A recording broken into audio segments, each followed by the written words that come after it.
All right. Next up, we have.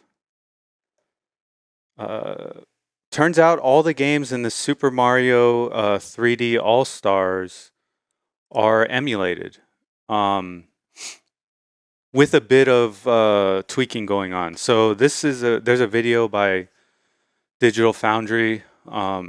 Great video. They go into depth of like what was done for each of the games. So I'll link this in the description.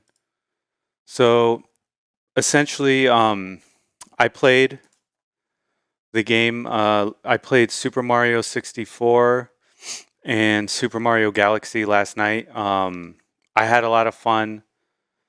I honestly didn't have many complaints. And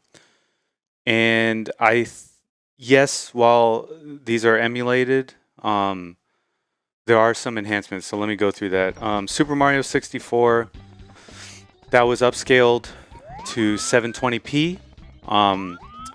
Still has a 4:3 aspect ratio. I would have liked to see them change that to a 16:9 so it runs better on newer TVs, but they didn't. The UI has been redrawn at higher resolutions.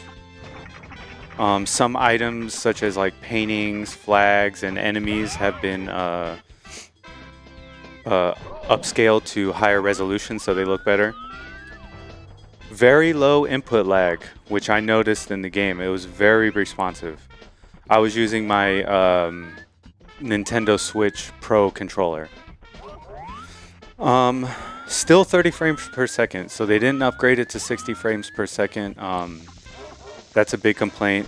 And there's a slight audio delay. So Super Mario Sunshine, that's 1080p. So that was switched to a 16:9 aspect ratio, which looks very nice.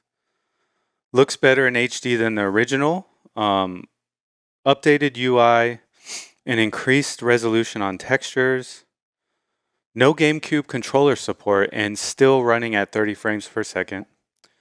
And then Mario Galaxy 1080p, updated UI, and increased resolution on textures. Video has been re-rendered at a higher resolution. For me, it didn't work well with my Pro controller, so I switched to the Joy-Cons because you have that little aiming mechanic where you can shoot the stars at people. So I found it easier to play with the Joy-Con.